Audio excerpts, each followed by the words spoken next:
how can a stock go from 50, 60 cents to $4 and down to zero again? Oh my! So I'm going to show you 3 steps on how you can avoid a situation like this and possibly even profit from it. Let me show you. So this stock that was listed in 2004, it stayed stagnant for a long time, for 2 over years. The share price didn't move, you can see, right? Back in 06, 07, the share price started to move from almost 50 cents to $1. It went up to as high as $3 and peaked at about $4, or slightly about almost $4.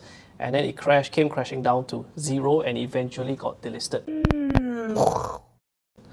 So a friend of mine actually asked me to analyze this stock, and I came across it, and I'm going to show you what I told him and how you can avoid a very costly mistake. So I'm going to log on to EquitiesTracker here. What you can see is actually the revenue and the net profit. So this top line here is the revenue for the company, and this is what they call the bottom line, which is the net profit. So if I read it out to you, it started in 2003, 28 million in revenue, and it went all the way 97 million, 116 million, 170 million, 289 million. So you can say, wow, the company has grown tremendously. Now, on the other hand, we look at the net profit. It went from 2.6 million in 2003.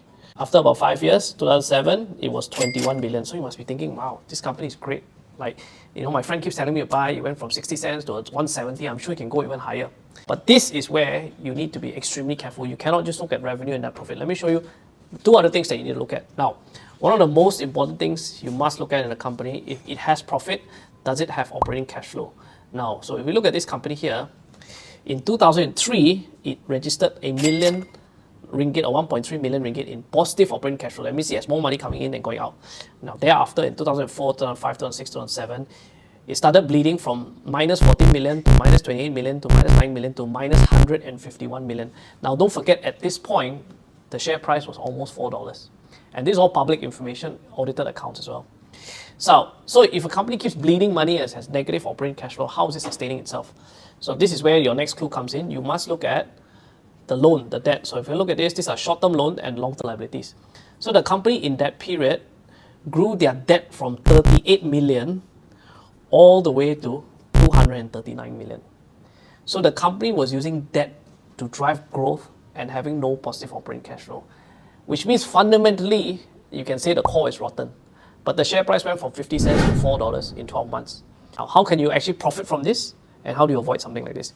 If you're going to share with momentum and does not have fundamentals, you must understand you must go in and you must get out and make it. Once you make a profit, you must get out.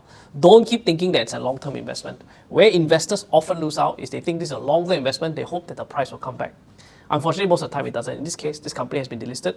Ordinary shareholders get absolutely zero when it became delisted, and ultimately this company folded. So on one hand, you can avoid it. On the other hand, you can profit, but you must think short term. So it's very important to understand the fundamentals of a business.